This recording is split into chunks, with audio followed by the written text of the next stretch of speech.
back to the podcast. In today's episode, I'm going to speak on being tolerant of others, but strict with yourself. Before we get into that, I do a few type of episodes. Today's episode is me doing a solo rant, expressing my inner dialogue and talking about what I think is important for you and what's helped me further my life so far. And along with that, I do normal interviews just like every other podcast. And I speak with individuals who are interesting to me, who I think will provide value for you. And third, coming up soon, once I get some topics or questions sent in via email, you could send these to agliscuscapital@protonmail.com. And you can ask me any questions, any topics. I'll address the questions as long as they're high quality questions. So that being said, if you do want to help me and get the reach of the podcast as large as possible, as quick as possible, I would greatly appreciate it if you could drop me a rating or review on whatever platform you listen to. On Apple, you have to scroll all the way to the bottom of the episodes and then you can write a review. And then on Spotify, you could drop a star rating. Either is greatly appreciated. Thank you so much. So, tolerant of others, strict with self. Number one is controlling others doesn't work.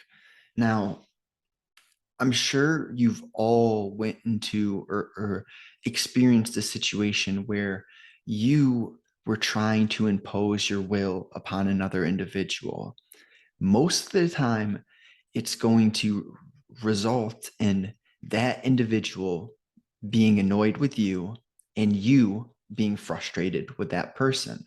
Why? Because it isn't sensible to expect another personality to be exactly the same as yours. And when you're pushing your views or trying to make someone else fall in to your same perspective, it turns into this ball of resentment, and that gets neither of you anywhere. What is better to approach is with more of a gentleness, a suggestive attitude where, sure, of course, individuals have to collaborate. Isolation is not what we want. We do want connection, but it is the way that we go about connecting with the other individual, the manner, how we intend to express ourselves. And when you're controlling another person, at least trying to, people don't want to be controlled. And it's just human nature, human behavior. We want to be sovereign. We want to make decisions for ourselves. And it's quite simple. The next topic is the the controlling of others. It turns into this authoritarian attitude, and you're leading with fear, which is unhealthy. When Jordan Peterson speaks about the monkeys and how they have so many similarities with human nature, it's what he's found through studying the e- ecologist. I believe that's the name for people who study animals.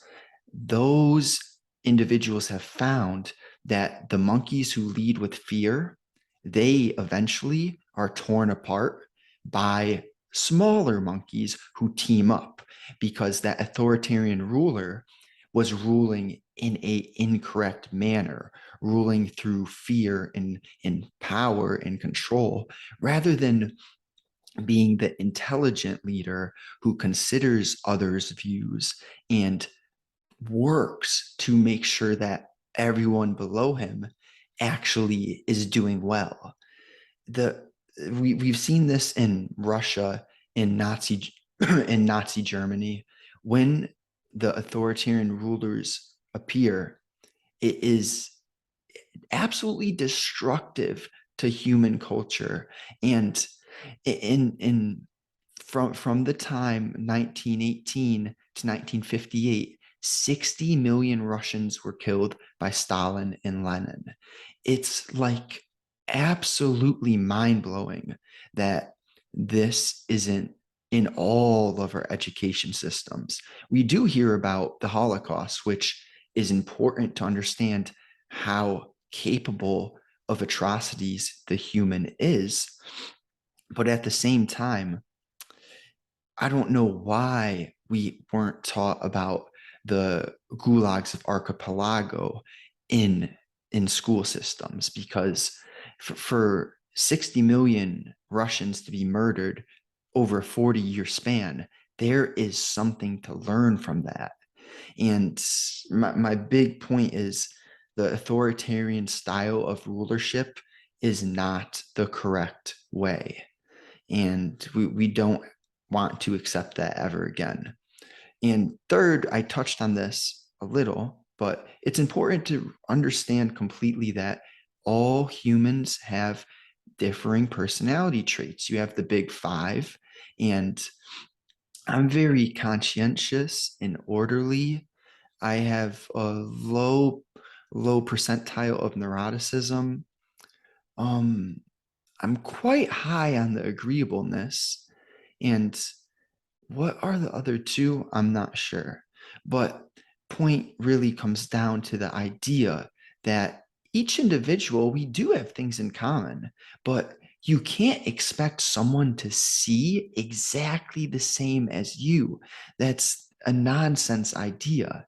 And at the same time, we should be asking questions, figuring out what personality traits that other individual has, so you can work together and understand, oh, I'm going to get annoyed way quicker about things being messy because I'm orderly compared to my partner. Just understanding how these personality traits affect your everyday life, that will make connecting with other people much easier. And then lastly, just focusing on self. When you are trying to control other people, you're focusing on something completely out of your control. What can we control? Our thoughts, our actions, and the energy we show up with. So when you focus on the good things that you can control, the rest seems to fade away. What I mean is, you only have so much attention or so much energy. And if I am really committed to operating at my highest capacity, learning daily, being intentional with my moments, taking advantage of the opportunities in front of me, I don't have time to comment hateful ideas or words on someone else's post. If I see something that I don't agree with, since I'm focusing on myself, I just go by it and don't allow it to really disrupt my day. But on the other hand, if you're not focusing on self, that's when you see those people who can get wrapped up in these back to back just hateful Reddit posts or comment sections where nothing good is coming out of this. It's just humans who are not working on themselves. They don't have anything else better to do, which is unfortunate. So we'll go into the next point, which is self-discipline. And it really comes down to knowing what not to do. It's almost just as important as knowing what to do. I would argue it's more important. But when there's the self-sabotaging acts that you have identified and you clearly know you cannot participate in, like for me, what are a few things that really make me feel guilty, that get me off of my structure? Number one, I would say watching porn. That it is a disruption of your dopamine system. When you get artificial dopamine easily without putting in any effort, it will subtract from your capacity to put forth longer periods of focused work. And What's another one? Eating horrible food. For me, when I eat factory processed foods, I am so much more likely to make low quality decisions. I feel bad about myself, so then I make pleasure seeking decisions. Um, what else? So we have porn. You don't do that. You don't eat junk food. I would say blaming other people, getting angry easily and losing your cool. That's another thing that humans need to stay away from. The individuals who are capable of emotionally regulating how they feel, first, this comes from being mindful, at least recognizing, oh, I'm feeling irritable. Why do I feel irritable? Well, have I had water lately? Did I get sunlight today? Have I gone outside recently? Did I train today? What is making me feel this way? When you start to ask yourself higher quality questions, you get higher quality answers. And there's no there's no magic pill in life, but over time you understand what not to do, and you build this discipline. You make progress in the way that you think, and you kind of pick up all these skills that compound throughout time. So next is really understanding the long-term cost and benefits. See, it's one thing to just say, go be disciplined, but to actually understand why it is important to be disciplined, that is another level. So when you have identified the cost and the benefits to a certain activity, it's easier to know whether to do it or not. And that's what I'm getting at with something like porn. When you do that, you're subtracting from your capacity to create, to do harder tasks.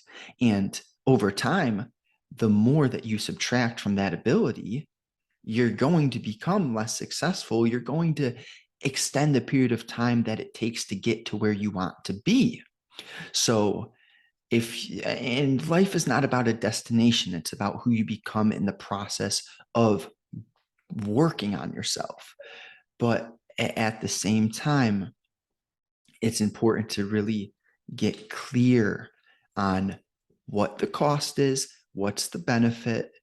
For me, training every day, staying healthy with my body, I am motivated, inspired, committed to doing that because I know the long-term benefit will be me feeling young and loose as a grandparent, being able to play with the grandchildren and feel healthy rather than humans have this blessing to anticipate regret. We can foresee how we will feel if we don't do something. And regret is sourced much, much more from not taking action than from actually taking action. See, the pain of rejection is quick. It hurts, it's sharp, but it's quick. The pain of what if, that is forever. You don't know. And you continually ask yourself, what if I had done that? So you're much better off to bet on yourself, to take a risk. And that involves understanding the cost and the benefits to doing that. And third, paying attention to how you feel. So I'm staying self-disciplined because I don't like feeling guilty, having regret. And I do enjoy knowing that I just worked hard, being content because I did put in a lot of effort. See, the lazy person is the one who actually feels the most pain because they have all of this self-doubt, all of these internal problems because they know they're not living up to who they could be. I thoroughly believe every individual understands this, and every individual has that conscious voice, the inner dialogue inside of their head. Thing is, some people distract themselves and numb themselves much more than others. And when you numb yourself, you are getting away from that conscious, that inner dialogue, which from all the religions that I've studied, like Buddhism, Christianity, Hinduism, all of the religions that I'm familiar with refer to that inner dialogue, that consciousness as God. And I don't want to get off topic, but big religion has a lot of pros, has a lot of cons. I don't like when people put labels or try to place individuals in a box like religion does. But I'm more so focused on the similarities between things rather than being divisive, because we already have enough division in our culture right now.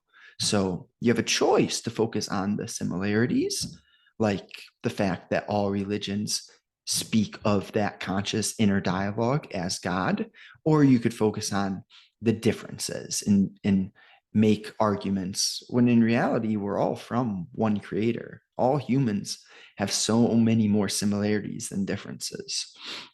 So, third point, we have reflection. This is intertwined in the first 2 points, but it's still worth its own topic. So, it involves questioning yourself. See, if you don't question yourself, you'll never find the areas that you can be improving upon, the areas that require a bit of effort. And it's easy to go through your life not paying attention on this autopilot. But eventually my conscious got so loud, the inner voice what was so unsatisfied with the life I was living, I began questioning, why am I doing what I'm doing? Are the people that I'm spending my time with aligned with where I want to go? Like, do I even know where I want to go or what I don't want at least? See, I've found it's easier if you don't know where you want to go to get clear on what you don't want in life. The idea of an anti role model. That was my father. And I noticed he used a lot of substances, was always under the influence of substances. Well, that was one thing I didn't want to be. So figure out who you don't want to be will guide you to what you do want. And so you look for areas to improve. Once you find an area to improve, you can make adjustments, but it all starts with that awareness. If you don't have the mindfulness that things can get better, they never will get better. And the last point is noticing how you make others feel. So this is what I mean with losing your cool. Being angry, that's one of those. Being angry actually gives you dopamine. But the thing is, it's easy to be angry. It doesn't take effort. It's not equivalent to taking an hour of focused attention and writing or reading or going for a run. Getting angry happens quick. Anything that happens instantly and gives you some sort of dopamine or gratification, it's usually just a friendly rule of thumb, something you want to stay away from. So, how you make others feel, it is worth paying attention to. And you want to lead by example. In my life, I realized I was not acting as if someone I would look up to, someone I would admire. And it's a continuous work in progress. But you, sometimes you want to force things to heal. For example, if you have a relationship with a family member that isn't what the quality that you would like, you might feel pressure to really force this thing to come together quickly. But what I've realized is sometimes the best thing you can do is step back and focus on yourself, improve your skills, get clear on your vision, and figure out the routines and habits that you need to build. And this everything I've said today is a reminder for myself as well. So if you enjoy just do me a favor, drop a rating, review, whatever platform you listen to, and share this with a friend. That's the only fee. I'm never going to be running ads unless they're my own products. But point is, share it with a friend, a like-minded individual. I appreciate you so much. Thank you.